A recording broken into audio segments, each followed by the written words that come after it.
So I'm pregnant. And I am also pregnant. We're both pregnant during the pandemic.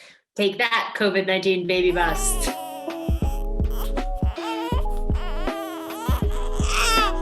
So being pregnant and a feminist is a really interesting experience because it really puts a lot of the more abstract things that we talk about and think about into sharp focus. Right. In a lot of ways, society has really progressed with gender equality in the past few decades. But then you get to pregnancy and parenting, and a lot of that falls apart. And it really ranges in the ways that it affects you. So it's everything from the gender wage gap, where millennial women actually often make more than their male peers, 8 to 20% more, according to one 2010 study, until they get married and have kids. To division of labor within the home, with a lot of studies showing that women often end up taking on more work once they have kids, which my husband should know is not going to happen in our household. Or mine. To just like basic ownership of your body, from strangers trying to touch you and your belly and decide from you what you're allowed to eat or drink or do, to actual laws that in many ways treat you as less of a person just because you're growing another person inside of you. Having babies just changes a lot.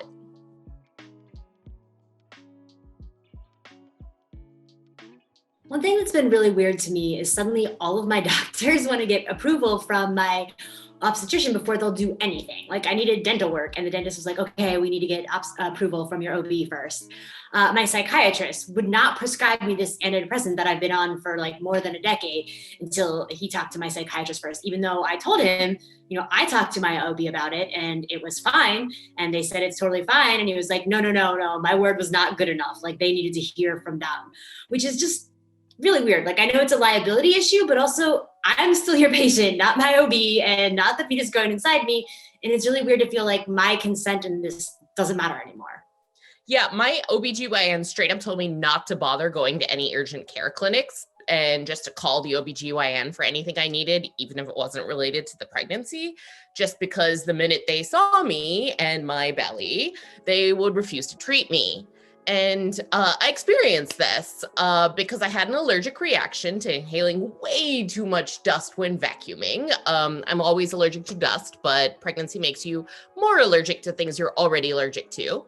And I ended up coughing up blood for a week. I'm fine now, don't worry.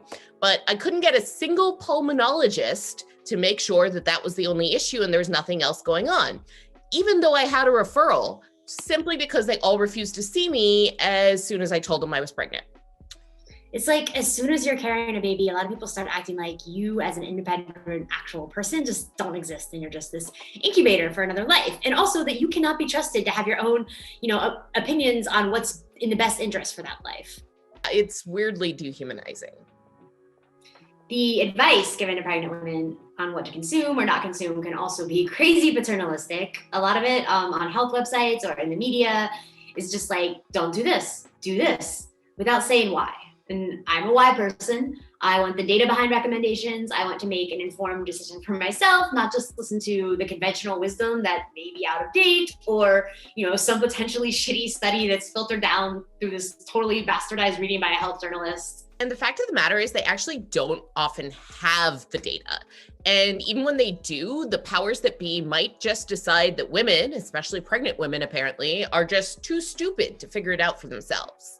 For example, pregnant women are often told never, ever, ever to even dream of smelling coffee or touching a drop of alcohol unless they're just terrible people who want horrible things to happen to their children.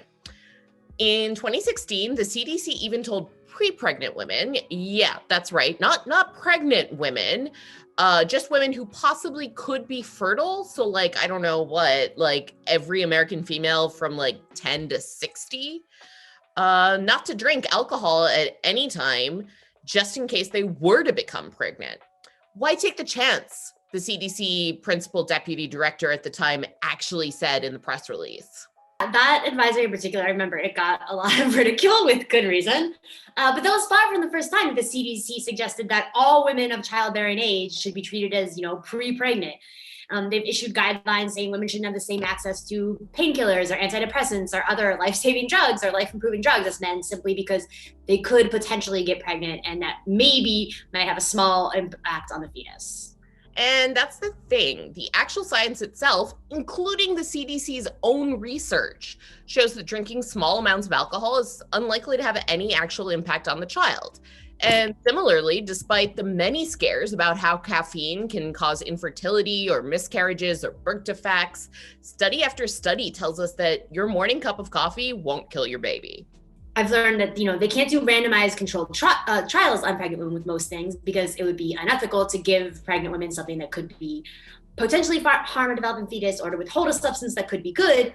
So there's just not a lot of good science out there. It leads to a lot of super cautious statements from government health bodies like, this isn't proven to be safe, or there's no amount of, this substance that is known to be safe in pregnancy, which makes it seem like these things are known to be harmful. But that's not the case. It's just unknown. And then they'll still just say, well, just stay away from it out of an abundance of caution, like any amount of alcohol whatsoever, any amount of coffee whatsoever, lunch meat, sushi, the whole list. Yeah, there's this attitude that pregnant women are merely a vessel, and any amount of sacrifice on the woman's part should be worth it and done without any questions if people say it might be better for the baby. And most moms actually would and do make these sacrifices when there's good reason. But when you look at some of the recommendations, it's based on things that actually have a really, really minuscule or negligible impact on fetal outcomes, or are based on outdated science or an overabundance caution, or, someone just made up. You really have to do a lot of your own reading and research to find out what's real. I highly recommend reading Expecting Better by Emily Oster, or reading her newsletter. She's an economist who really digs into the data behind a lot of the advice that's given to pregnant women and to parents, with the aim of helping them have good information so that they can actually make informed decisions for themselves based on their own particular circumstances and values and risk tolerance levels and things like that. Yeah. So with everything else, what's right for one person during pregnancy isn't always best for the next person. And while most expecting moms want to do what's right for their future kids and have the healthiest pregnancy possible, there are other constraints and issues that people are dealing with. Everything from poverty, mental health problems, addiction, and we have to think in trade-offs. Maybe this person can't do everything perfectly. How do we still help them have the healthiest pregnancy possible? And is there such thing as being perfectly pregnant anyway? I mentioned cannabis before because I've been researching an article from Reason on drug testing of pregnant women. And it's shocking how common it is to do this in the first place. And then second, how they keep women in the dark about it, keep everyone sort of in the dark about what their policies are. It really varies by state, by city, by county, by hospital system. And, pregnant women have to give urine samples or blood samples so often for any number of reasons during their pregnancy. They're often just not told why and what's being done with them. And it's really hard for them to get answers about why. Yeah. And again, a lot of this just isn't based on science or what's best for either mom or baby. Like we talked about, take cannabis. Decades of data on cannabis usage in pregnancy all show that prenatal exposure to cannabis does not lead to cognitive impairment in children. And that's not based on some flimsy study done by someone with an industry bias or, High Times Magazine, but by researchers at places like the New York State Psychiatric Institute and Columbia University. And yet, women around the country are routinely incarcerated or lose custody of their children simply for testing positive for drugs, including marijuana, before or after giving birth, even though some women actually find that cannabis usage can help them with conditions that occur during pregnancy. Some places leave drug testing up to the discretion of doctors or medical staff on who to test, which can lead to a lot of bias based on, race or class or other just sort of preconceived notions that staff have. Other places do universal testing, which can also be very problematic though, because, there's a lot of false positives with these things. And also just a lot of people aren't clear on what is going to happen if someone has a positive drug test. Are they going to just, use that for medical reasons to talk to the mother to look and make sure the baby's okay? Are they going to do a confirmatory test before they actually alert some sort of state authorities? Not always. I was reading about a lot of cases around where I live now in Cincinnati and Kentucky, where there's been lawsuits because they have not waited until they got a second test on the baby to alert CPS, and then the baby comes back negative, and it turns out it was a false positive test on the mom's part. And so, this stuff is happening without a lot of people's consent entirely. The Supreme Court said that pregnant women, you must have consent of a pregnant woman before doing a drug test on her.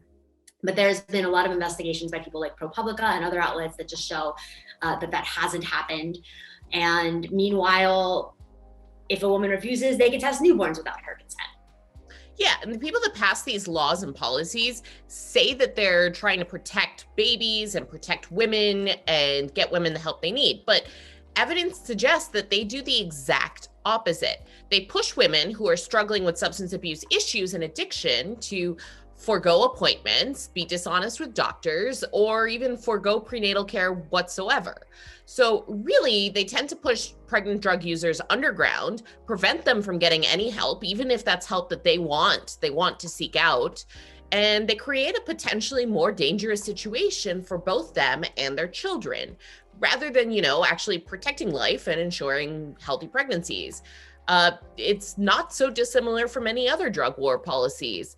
The people who pass these laws are way more focused on incarcerating and punishing women than they are on helping them get the help that they need.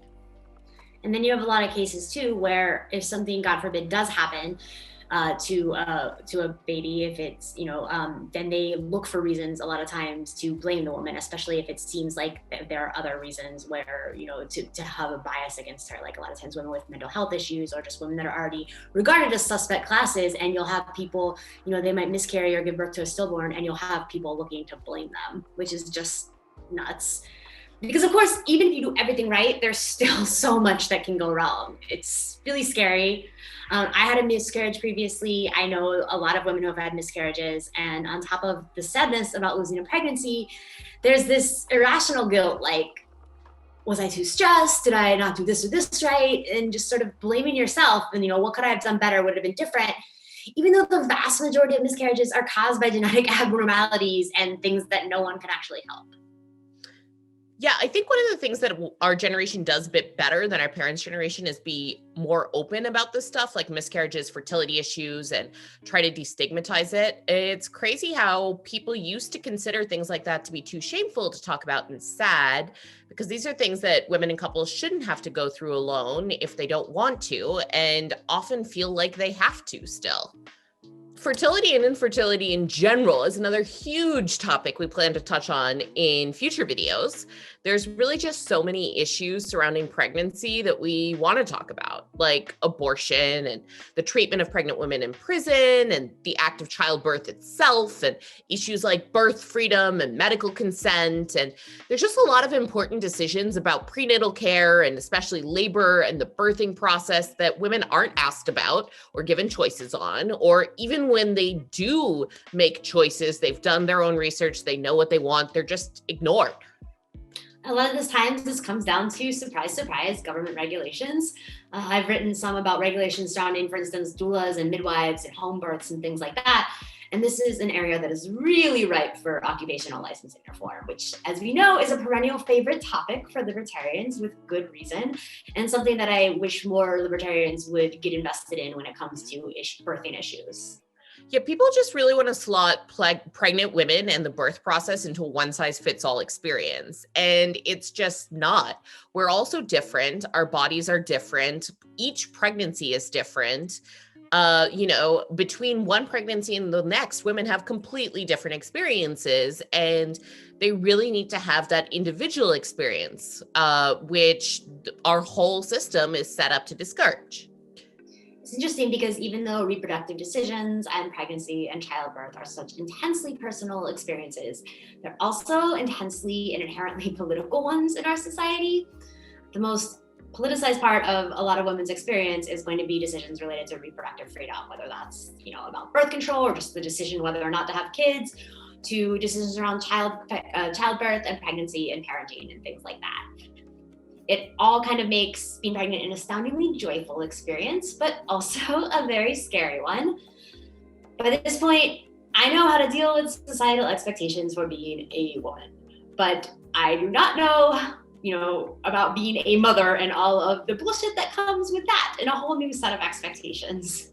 Yeah, I think like scary is a good word for it. It's very exciting, but it's also life-changing in a very real way. And for a lot of people, a lot of women, pregnancy is the first time that the state really gets involved in their own personal decisions. All of which I'm sure people will find us talking about a lot in the future, maybe as we're going through it, something like that.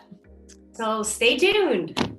And please like this video, subscribe to our YouTube channel, follow Feminist for Liberty across social media, and share this with your friends. And tell us what you think and what you'd like to see us talk about in the future. But until next time, thanks for watching. Bye.